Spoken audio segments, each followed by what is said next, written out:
Sarah Martinez wiped the sweat from her forehead as she counted the crumpled bills in her trembling hands. $10. That was all that remained between her and complete financial ruin. The eviction notice taped to her apartment door seemed to mock her every time she passed it.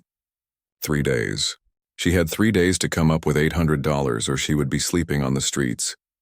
The small diner where she worked had cut her hours again. Business was slow, they said. The economy was tough, they explained. But Sarah knew the real reason. She was getting older and younger waitresses drew more customers. At 42, with graying hair and tired eyes, she was becoming invisible in a world that valued youth and beauty above kindness and hard work.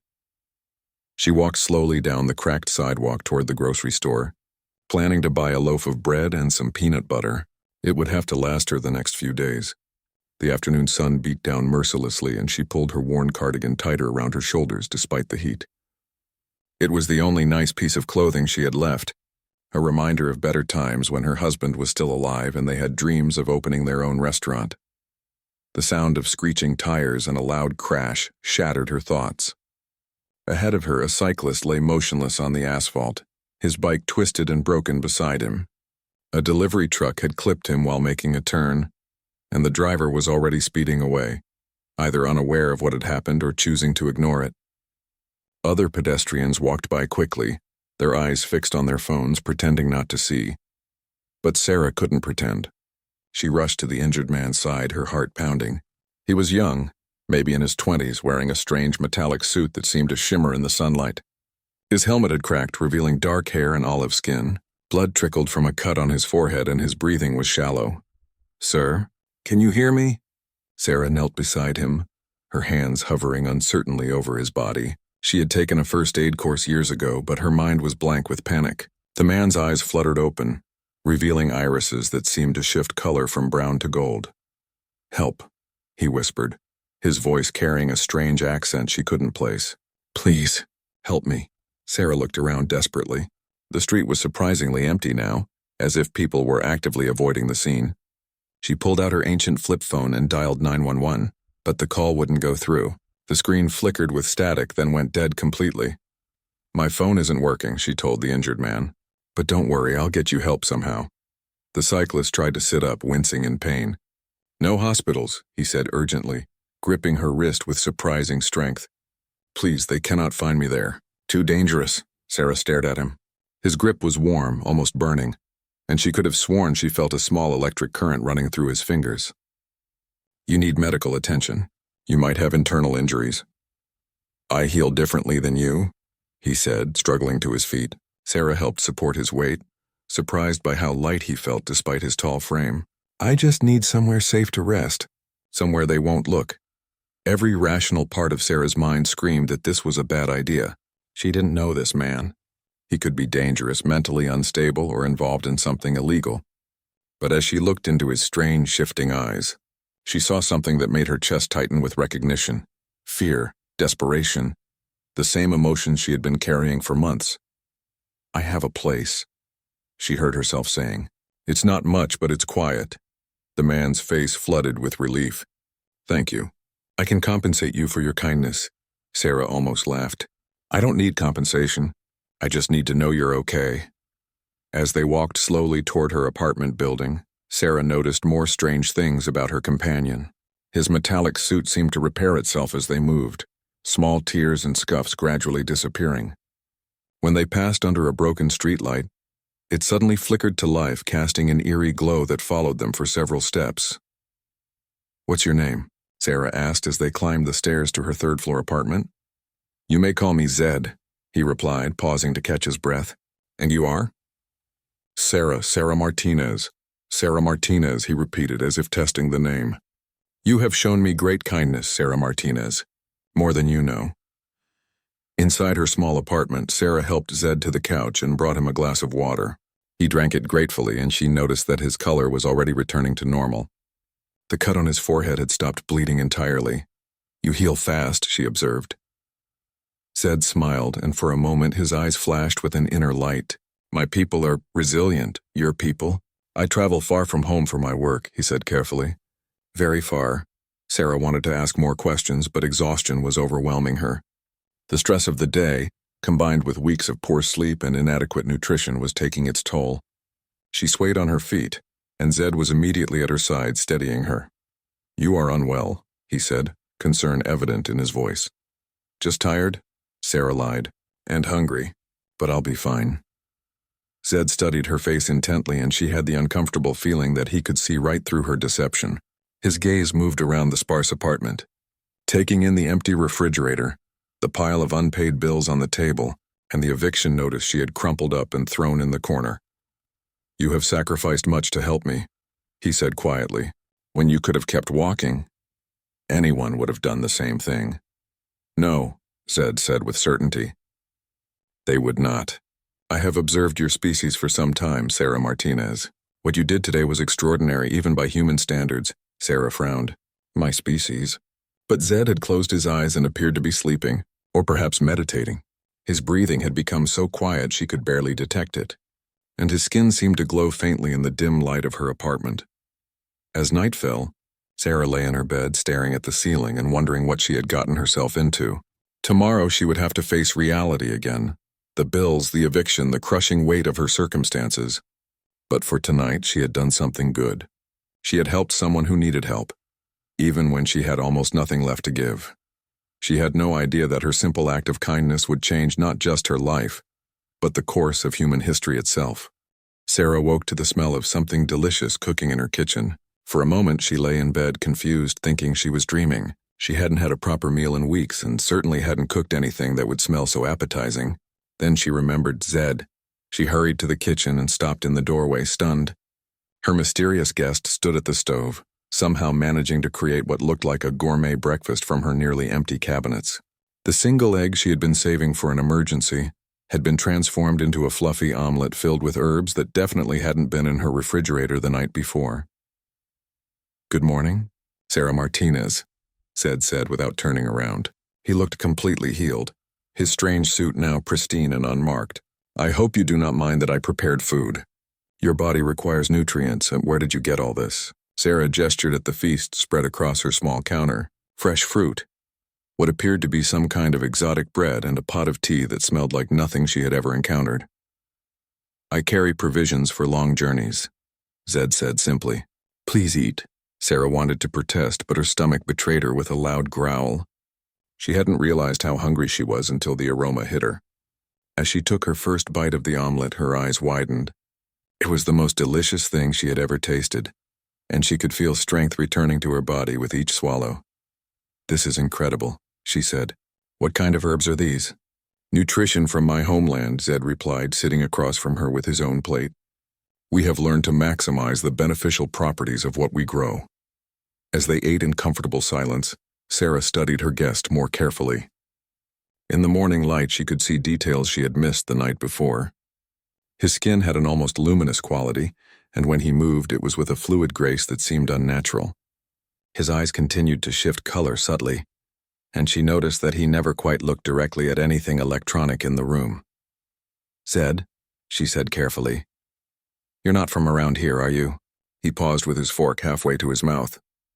"No, I am very far from home." "How far?" Zed set down his fork and looked at her directly. "Would you believe me if I told you?"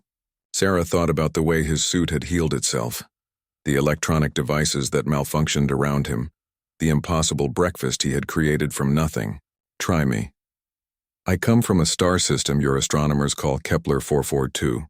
My ship experienced difficulties and I was forced to make an emergency landing on your world. I have been here for several weeks observing and preparing for repairs." Sarah's first instinct was to laugh, but something in his serious expression stopped her. "You're saying you're an alien?" "That is your word for it, yes. My people are called the Astari. We are explorers and scientists, traveling between worlds to study and learn." "And you just happened to crash here? In my city?" "Not crashed," Zed corrected. "I was being pursued. There are others here, Sarah Martinez. Others who do not share my peaceful intentions. They hunt me because I carry information they do not want delivered to the Galactic Council." Sarah felt a chill run down her spine. "What kind of information?" Zed was quiet for a long moment, clearly debating how much to tell her. "Your species is being evaluated for contact. The Council must decide whether humanity is ready to join the galactic community. Some factions believe you are too violent, too primitive. They point to your wars, your environmental destruction, your inequality as evidence that contact would be disastrous. And what do you believe? I have spent weeks observing humans in your cities, Zed said. I have seen cruelty and selfishness, yes, but I have also seen remarkable compassion. Yesterday, when I was injured and helpless, dozens of your people walked past without helping. But you stopped. You risked your safety for a stranger, even though you had almost nothing to give. Sarah shook her head. That doesn't make me special. Anyone decent would have done the same. You are wrong, Zed said firmly. In all my travels across dozens of worlds and hundreds of species, acts of pure altruism are rare. Most beings help others only when there is something to gain. You gain nothing by helping me. In fact, you sacrificed what little you had. You know about my situation? I am an observer. I see much. Zed leaned forward. You gave me your last $10 yesterday, didn't you? For medical supplies you thought I might need. Sarah's cheeks burned. She had slipped the money into his pocket while he was resting, hoping he wouldn't notice until later. You were hurt. You thought I might need it more than you did, even though you face losing your home in 2 days. Sarah stood up abruptly, suddenly uncomfortable with how much this stranger knew about her life. I should get ready for work. Sarah Martinez, Zed called after her as she headed toward the bathroom. The information I carry to the council, it will change their opinion of humanity. But only if I can reach them. She turned back. What kind of information? Evidence that humans possess a capacity for growth and moral evolution that surpasses most species. Evidence that your potential far exceeds your current limitations. Zed's eyes flashed with something that might have been hope. Evidence like your kindness to a stranger yesterday. As Sarah showered and prepared for another day at the diner, her mind raced. Part of her still believed this was all some elaborate delusion brought on by stress and malnutrition. But another part, the part that had felt the electric warmth of Zed's touch and watched his suit repair itself, knew that something extraordinary was happening. When she emerged from the bathroom, Zed was standing by her window, looking out at the street below with a tense expression. They are coming, he said quietly. Who? The Korth, the faction that opposes human contact. They tracked me here. He turned to her and she could see fear in his shifting eyes. Sarah Martinez, I must ask something more of you. Something dangerous. What? I need to reach my ship. It is hidden in the mountains outside your city. But the Korth will be watching all conventional transportation. They will expect me to steal a vehicle or travel alone. Zed paused. They will not expect me to travel with a human companion, someone who appears to be helping a friend. Sarah felt her heart rate increase. You want me to help you get to your ship? I know it is much to ask. You have already done more than I had any right to expect. But if I cannot reach the council with my evidence, your species may never get another chance at peaceful contact. Through the window, Sarah could see several dark vehicles pulling up to the building across the street. Men in suits were getting out, moving with purpose. They didn't look like any government agents she had ever seen on television. Their movements were too coordinated, too predatory. If I help you, Sarah said slowly, what happens to me? Do I ever get to come back to my life? Zed was quiet for a moment. I cannot promise you will remain safe. The Korth are ruthless. But Sarah Martinez, your life here. Is this truly the life you wish to return to? Sarah looked around her tiny apartment at the bills and the eviction notice, at the evidence of her slow slide into poverty and despair. Then she looked back at Zed, this strange being who claimed to carry the future of humanity in his hands. How do we get to your ship? She asked. The escape from Sarah's apartment building was nothing like the action movies she had watched. There were no dramatic chase scenes or explosions. Instead, Zed led her through the maintenance areas and service corridors with the quiet efficiency of someone who had been planning this route for weeks. Stay close, he whispered, as they moved through the basement, tunnels that connected several buildings in her neighborhood. The Korth have enhanced senses, but these passages mask our heat signatures. Sarah followed, her heart pounding so hard she was sure it could be heard from space. Every shadow seemed to hide danger. Every distant sound made her jump. But Zed moved with calm confidence, occasionally pausing to touch strange devices that appeared to be scanning their surroundings. They emerged 6 blocks away, in the parking garage of an abandoned shopping mall. Waiting for them was an old motorcycle. Definitely not the high-tech vehicle Sarah had expected from an alien traveler. "This is our transportation?" she asked, staring at the rusty machine that looked like it belonged in a junkyard. "Appearances deceive," Zed said, running his hands over the motorcycle's surface. "I have made modifications." As his fingers moved across the metal, Sarah watched in amazement as the rust disappeared and the engine began to hum with a sound unlike anything she had ever heard. The motorcycle transformed before her eyes, becoming sleek and powerful while still maintaining its outward appearance of decay. "The Korth expect me to use advanced technology," Zed explained as he handed her a helmet. "They will not scan for modified primitive vehicles." Sarah climbed on behind him, trying not to think about the fact that she hadn't been on a motorcycle since she was a teenager. As soon as Zed started the engine, she understood that this was no ordinary ride. The machine moved with impossible smoothness, its engine nearly silent despite the tremendous power she could feel beneath them. They rode out of the city as the sun climbed higher, taking back roads and avoiding major highways. The landscape changed from urban sprawl to farmland to rolling hills covered in dense forest. Sarah found herself relaxing slightly, enjoying the wind in her hair and the feeling of freedom she hadn't experienced in years. "Tell me about the Korth," she called over the wind. "They are an old species," Zed replied without turning around. "Once explorers like my people, but they became convinced that younger civilizations are threats to galactic stability. They believe in control through domination rather than cooperation. And they're here on Earth, a small force operating in secret. Your governments are unaware of their presence. The Korth prefer to work through manipulation and influence rather than open conquest." Sarah shivered, and not from the wind. What would happen if they succeeded in preventing human contact with this council? "Your species would be classified as quarantined. No contact would be permitted until humanity either destroyed itself or evolved beyond recognition. It could take thousands of years." They stopped for fuel at a small gas station in a town Sarah had never heard of. While Zed somehow made the ancient pumps work with his modified motorcycle, Sarah went inside to buy supplies.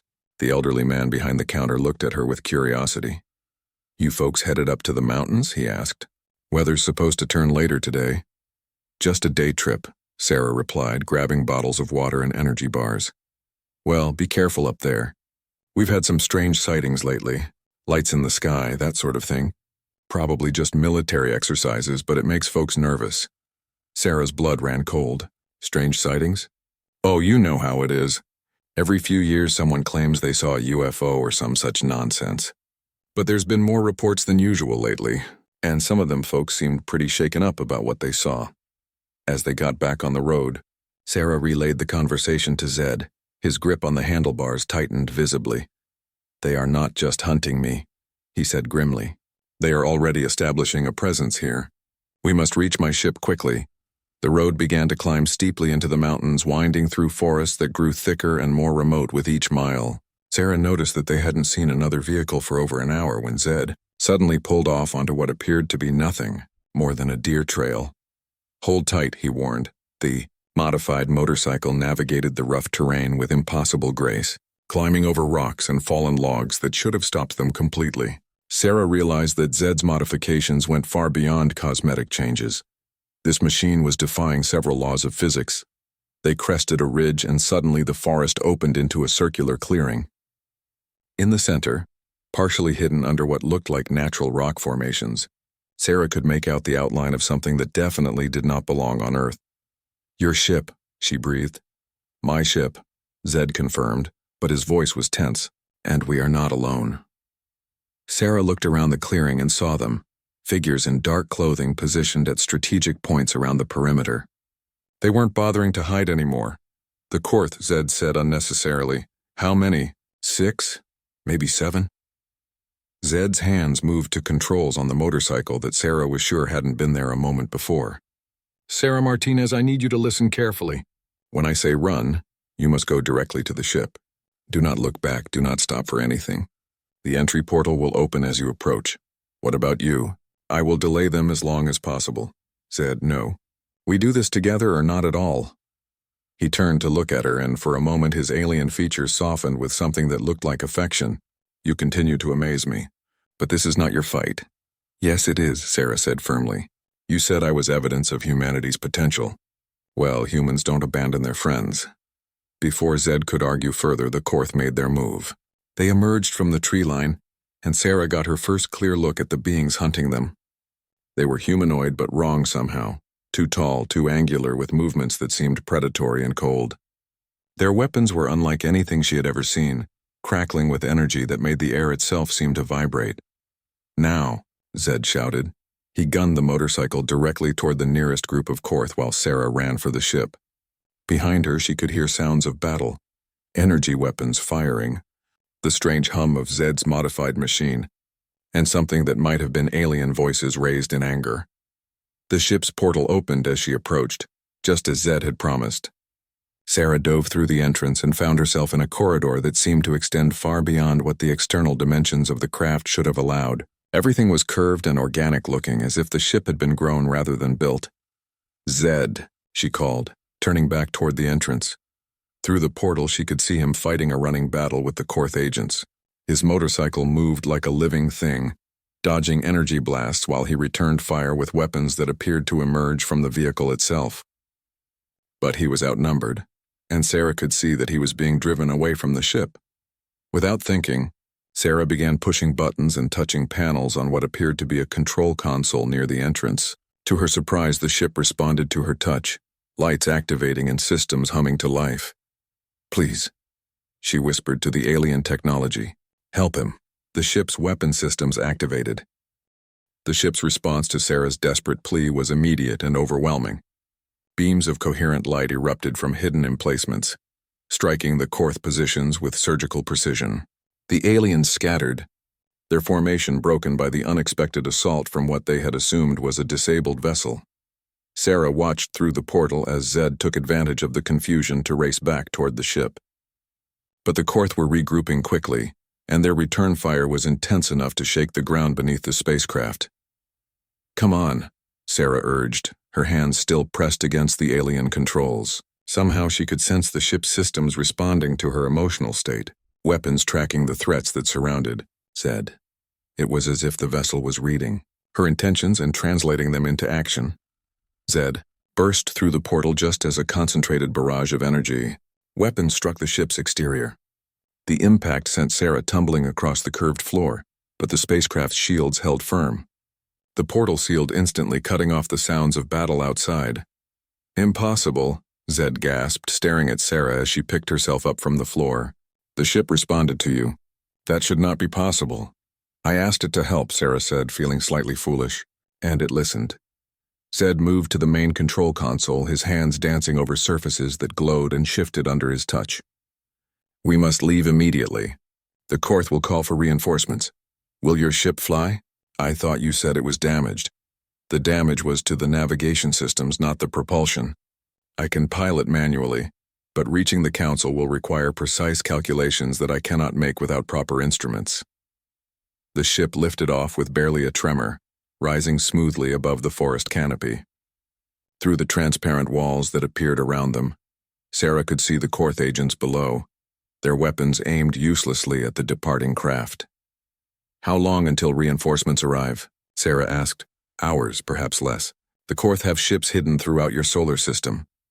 Zed's expression was grim as he worked at the controls. "I had hoped to repair the navigation systems before attempting the journey to council space, but now we have no choice." "What happens if we get lost?" "We drift until our power runs out, or until the Korth find us." Sarah moved closer to the control console, drawn by the same strange instinct that had allowed her to activate the weapons. "May I try something?" Zed looked at her skeptically. "Sarah Martinez, these systems are calibrated for a starry physiology. Human neural patterns should not be compatible. But they were compatible a few minutes ago."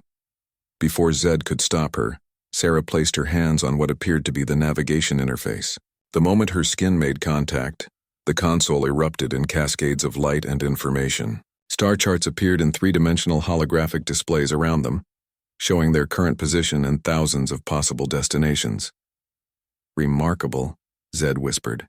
"You are interfacing directly with the ship's consciousness." "The ship is alive?" "Not alive as you understand life, but aware. Astari vessels are grown from biotechnological matrices that develop their own rudimentary intelligence. They bond with their pilots over time, Zed stared at the displays surrounding them. But this level of immediate integration, I have never seen anything like it. Sarah could feel information flowing through her mind, star positions, gravitational fields, the complex mathematics of interstellar navigation. It should have been overwhelming, but instead it felt natural, as if she was remembering knowledge she had always possessed. There, she said, pointing to a cluster of stars that seemed to pulse with importance. The council meets there. The Nexus station, Zed confirmed. But the journey will take 3 days, even at maximum speed. The Korth will certainly intercept us before we arrive. Not if we don't travel in a straight line. Sarah's hands moved over the controls, plotting a course that seemed to twist and fold through dimensions she couldn't name. The ship's consciousness shared her intentions, showing her pathways through space that conventional navigation would never find. You are plotting a jump through folded space, Zed said in amazement. That technology is beyond even the Astari. How do you know how to do this? I don't know, Sarah admitted. But the ship does, and somehow I can understand what it's telling me. The jump was unlike anything Sarah could have imagined. Reality seemed to stretch and compress around them, stars becoming streams of light that bent and twisted in impossible directions. For a moment that lasted an eternity, they existed between spaces, traveling through dimensions that had no names. When normal space reasserted itself around them, they were millions of miles from Earth, hidden in the shadow of a massive asteroid field. Extraordinary, Zed breathed, checking their position on his instruments. We have traveled farther in minutes than should have been possible in days, and our energy signature is completely masked by the asteroid field. How long before the Korth realize we're gone? They will search Earth's solar system for hours before expanding their search pattern. This gives us a significant advantage. As they made their way through the asteroid field toward open space, Sarah found herself studying the alien landscape outside. The asteroids were massive, some larger than Earth's moon, and many showed signs of ancient mining operations or abandoned structures. This place, she said. It's not natural, is it? The Drifting Gardens, Zed confirmed. Once this was a thriving star system with dozens of inhabited worlds. The civilization that lived here achieved incredible technological advancement before they destroyed themselves in a war that lasted centuries. What happened to them? They became too focused on perfecting weapons instead of perfecting themselves. When the end came, it was swift and total. Now their ruins drift through space as a reminder of what unchecked aggression can accomplish. Sarah felt a chill of recognition. Is that what you think will happen to humanity? Not if the Council hears the evidence I carry. Your species has shown a capacity for growth that the inhabitants of this system never demonstrated, but you must be given the chance to prove it. They cleared the asteroid field and entered open space, the ship's engines pushing them toward their distant destination. But their moment of victory was short-lived. Zed's instruments suddenly blazed with warning signals. Korth patrol ships, he announced grimly. 3 of them, approaching fast from multiple vectors. Can we outrun them? In normal space, no. Their ships are faster than mine. But if you can manage another folded space jump... Sarah was already moving toward the navigation console, but this time something was different. The interface that had responded so readily before now seemed sluggish and uncooperative. I can't connect, she said, frustration creeping into her voice. Something's blocking the link. Zed's face went pale. The Korth ships carry psychic dampers. They are designed to prevent exactly what you were doing. On the display screens around them, the enemy vessels were growing larger by the minute. Sarah could see that they were sleek and predatory-looking. Nothing like Zed's organic craft. They moved with the cold efficiency of pure killing machines. How long until they're in weapons range? Sarah asked. 12 minutes. And how long until we reach the Council station? 8 hours? Sarah looked at the overwhelming odds displayed on their screens and made a decision that surprised even her. Instead of despair, she felt a strange calm settling over her mind. Then we fight, she said simply. Zed stared at Sarah as if she had suggested they breathe vacuum. Fight? Sarah Martinez. These are military vessels crewed by seasoned warriors. My ship is designed for exploration and research, not combat. But it has weapons. I use them back on Earth. Defensive weapons only. The Korth ships carry enough firepower to vaporize a small moon. Sarah moved back to the navigation console, pressing her hands against the interface despite the psychic dampers that made the connection feel like pushing through thick mud. Then we don't fight them directly. We make them fight each other. That is impossible. The Korth are disciplined soldiers. They will not fall for simple deception. They're soldiers, Sarah agreed, but they're also aliens in human space, and I'm starting to understand that they don't really know us as well as they think they do.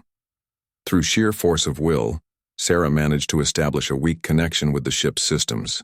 The information flow was painful and disjointed, but she could still access basic functions. More importantly, she could feel something else. Other consciousnesses nearby. Artificial minds that were neither human nor Astari. Zed, are there other ships in this area? Ships that aren't Korth or human. Zed checked his sensors. Automated mining platforms, mostly derelict. Some ancient defense satellites that haven't functioned in millennia. Why? Because maybe they don't have to be derelict. Sarah closed her eyes and reached out through the ship's consciousness, searching for the sleeping minds of abandoned technology. She found them scattered throughout the nearby space. Mining drones with powerful cutting lasers, cargo haulers with massive engines, defense platforms with weapon systems that had been dormant for centuries. One by one, she began to wake them up. The first mining drone responded like a sleepy giant, its system struggling to life after decades of inactivity. Sarah could feel its confusion as it tried to understand why it was being activated without proper authorization codes. But somehow, her touch felt familiar to its artificial mind, as if humans and the long-dead civilization that built it shared some fundamental compatibility. "What are you doing?" Zed asked, staring at his instruments in amazement as dormant contacts began appearing on their sensors. "Making friends," Sarah replied through gritted teeth.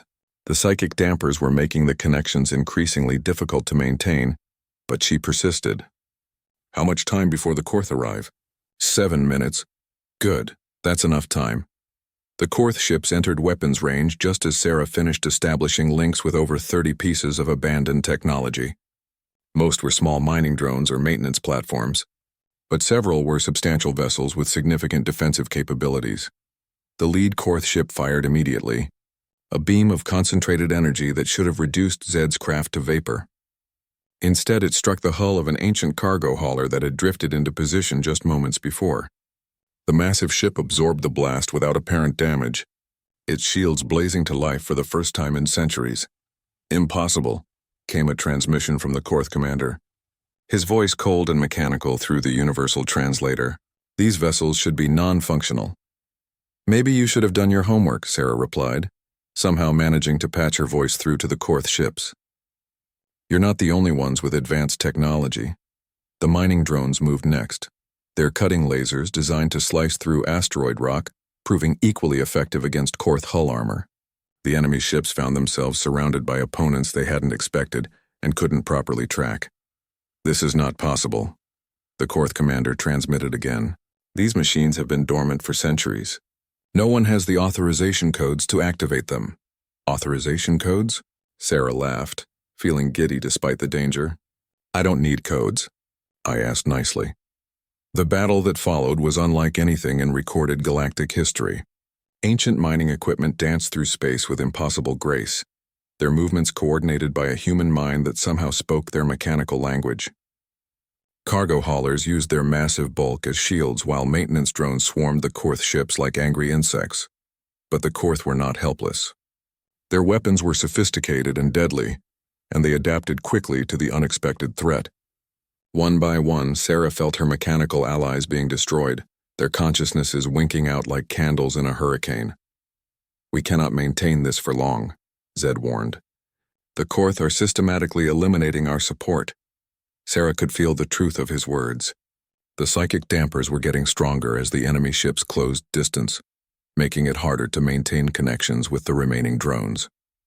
Soon she would be cut off entirely, and they would face the Korth ships alone.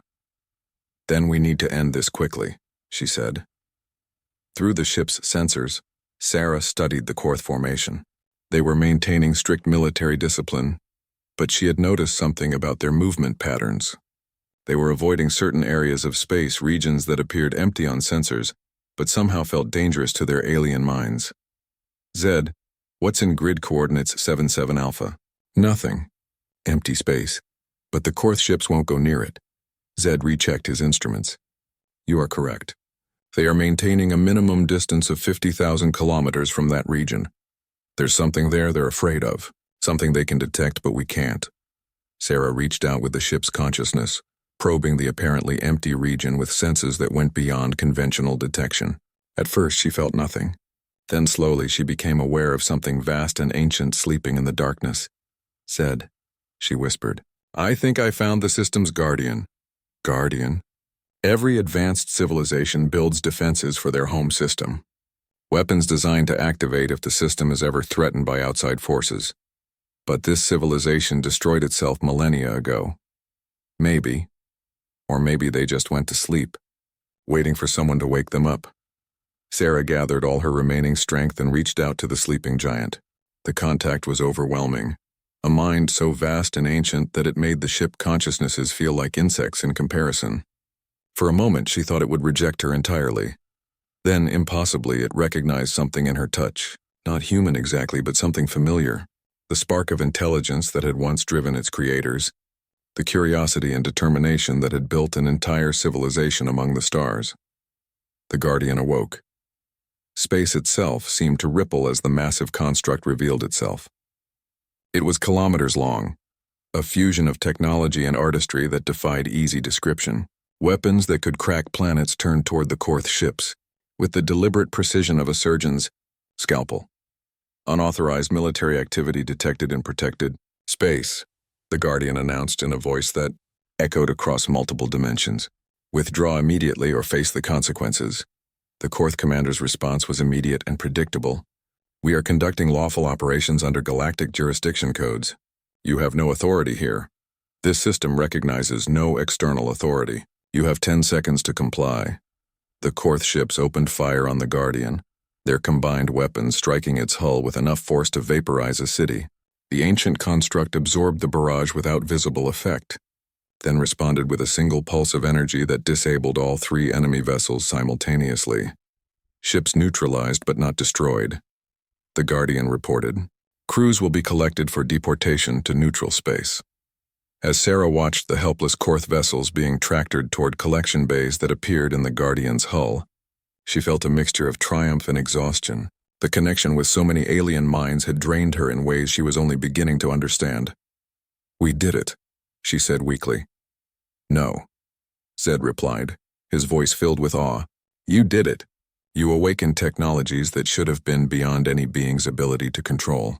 You turned the Korth's own tactics against them. I had help. Yes, but you were the catalyst. Without your intervention, we would have been destroyed." Zed turned to look at her directly. "Sarah Martinez, what you accomplished today will be remembered throughout galactic history. You have proven that humanity possesses qualities that even the Council's wisest members never imagined." As they resumed course toward the Nexus station, Sarah found herself wondering what came next. She had helped save the evidence that might secure humanity's future among the stars, but what did that mean for her personally? Could she ever return to her old life after everything she had experienced? The answer came sooner than she expected, as Zed's instruments detected new contacts approaching their position. The ships approaching them were unlike anything Sarah had seen before. They moved in perfect formation, their hulls gleaming with an inner light that seemed to shift through every color imaginable. As they drew closer, she could see that each vessel was unique, clearly representing different species and technologies from across the galaxy. "The Council fleet," Zed said, his voice filled with relief and something that might have been nervousness. "They received my emergency transmission and came to escort us to the Nexus." The lead ship established communication, and a holographic figure appeared in the center of Zed's control room. The being was tall and graceful, with features that seemed to blend characteristics from a dozen different species. When it spoke, its voice carried harmonics that made Sarah think of wind chimes and distant thunder. "Explorer Zed of the Astari," the figure said formally. "I am Council Speaker Meridian. We understand you carry evidence regarding the human species designation?" "Yes, honored Speaker. Evidence that will change the Council's perspective on humanity's potential." The holographic gaze turned to Sarah, and she felt as if she was being examined by something infinitely wise and ancient. "And this is the human who awakened the Drifting Garden's Guardian construct?" "Her name is Sarah Martinez," Zed replied. "She has demonstrated capabilities that exceed our previous understanding of human potential." "Indeed. We monitored the engagement. Most remarkable." Speaker Meridian paused. Sarah Martinez of Earth, would you consent to address the full council? Your actions today have implications that extend far beyond your species evaluation. Sarah felt a moment of panic. Address the council? She was nobody special, just a waitress who had made a simple choice to help someone in need. I don't know what I could tell you that Zed hasn't already reported. You could tell us about choice, the speaker replied. About the moment when you decided to help a stranger despite having nothing to gain. About why you risked everything to ensure that evidence of humanity's worth reached us. The journey to the Nexus station took another day, during which Sarah found herself the subject of intense but respectful examination by representatives from dozens of species. They were fascinated by her ability to interface with alien technology, but more importantly, they were intrigued by the motivations behind her actions. You gave your last currency units to someone you had just met, observed a crystalline being whose thoughts came across as musical tones. Your species calls this charity, but the depth of your sacrifice suggests something more profound. I just did what felt right, Sarah explained for what felt like the 100th time. He was hurt and needed help. But you were also hurt, pointed out another council member, this one resembling a tree made of silver and light. Financially, emotionally, spiritually, yet you prioritized his needs over your own. That's what people do. At least that's what they should do. No, said a third voice, belonging to a being that seemed to be made of living mathematics. That is what humans do. Most species prioritize self-preservation above all else. Even when they perform charitable acts, there is usually an underlying benefit: social status, reciprocal obligation, genetic advantage. Your action was purely altruistic. The Nexus station itself defied description. It existed partially in normal space and partially in dimensions that Sarah's mind couldn't quite grasp. The council chamber was vast beyond imagination, filled with representatives from what appeared to be every sapient species in the galaxy. When Sarah's turn came to speak, she stood at the center of the chamber feeling smaller than she had ever felt in her life. Thousands of alien eyes focused on her, and the weight of their attention was almost overwhelming. I don't really understand why my actions are so surprising to you, she began, her voice somehow carrying to every corner of the vast space. Where I come from, helping people isn't unusual. It's just what decent people do. A murmur rippled through the assembly, and Speaker Meridian leaned forward. You speak as if altruism is common among your people. It is. I mean, not everyone does it, and not everyone does it all the time. But most people, when they see someone in trouble, they want to help. They might not always know how, or they might be afraid, but the impulse is there. Yet your species wages war, destroys your environment, allows inequality and suffering to persist, challenged a voice from the assembly. Sarah felt a flash of anger, but she controlled it. Yes, we do terrible things, but we also do wonderful things. We write music that makes people cry with joy. We create art that captures beauty and pain and hope. We sacrifice ourselves for strangers. We adopt children who aren't genetically related to us. We spend our lives caring for the sick and the elderly. She paused, looking around the chamber. I think maybe the problem isn't that we're not good enough. Maybe the problem is that you're judging us based on our worst moments instead of our best ones. The chamber fell silent. Sarah could feel the weight of alien thoughts processing her words, evaluating her arguments. Finally, Speaker Meridian stood. Sarah Martinez of Earth, in your opinion, is your species ready for contact with the galactic community? Sarah thought about everything she had experienced over the past few days. The fear, the wonder, the discovery that the universe was so much larger and more complex than she had ever imagined. She thought about the people back on Earth struggling with their daily lives, unaware that their future hung in the balance. No, she said finally. We're not ready. We're still figuring out how to live with each other, let alone with dozens of alien species. We make mistakes. We're sometimes selfish and stupid and cruel. Another murmur ran through the assembly, this one tinged with what sounded like disappointment. But, Sarah continued, raising her voice, we're learning. Every generation gets a little better, a little wiser, a little more compassionate. We're not perfect, but we're trying to be better than we were yesterday, and maybe that's enough. Maybe that's all anyone can ask for. The council deliberated for hours while Sarah waited in a comfortable chamber overlooking the station's central core. Zed sat with her, both of them watching the swirling energies that powered the massive construct. Whatever they decide, Zed said quietly, you have already changed history. The way you connected with alien technology, the way you turned ancient machines into allies, these abilities suggest that humans have a unique role to play in galactic civilization. What kind of role? Mediators, perhaps. Bridge builders. Your species seems to have an unusual capacity for understanding and connecting with other forms of consciousness. When the council finally called them back, Speaker Meridian's expression was unreadable. The council has reached a decision regarding humanity's status. By a margin of 738 votes to 612, we approve limited contact. Sarah felt her knees go weak with relief. The contact will be gradual, the speaker continued. Over the next 50 years, we will slowly introduce your species to galactic civilization. Representatives will be chosen to serve as liaisons and ambassadors. And Sarah Martinez of Earth, you will be the first. Me? Sarah stared at the assembled council in shock. But I'm nobody special. I'm just a waitress. You are a human who gave her last $10 to help a stranger, Speaker Meridian replied. You are a person who risked everything to ensure that truth reached those who needed to hear it. You are someone who saw past the differences between species to recognize the fundamental worth of another being. The speaker paused, and when it continued, there was something that might have been a smile in its harmonious voice. Besides, we have found that the best ambassadors are often those who never sought the position. Will you accept? As Sarah looked around the chamber filled with beings from across the galaxy, she thought about her old life. The unpaid bills, the eviction notice, the grinding poverty and hopelessness. Then she thought about the wonders she had seen, the impossible things she had accomplished, and the future that was opening up not just for her, but for all of humanity. Yes, she said, I accept. And in that moment, the waitress who had spent her last $10 to help a stranger became the bridge between Earth and the stars, proving that sometimes the smallest acts of kindness can change the fate of entire civilizations. The universe had just become a much more interesting place.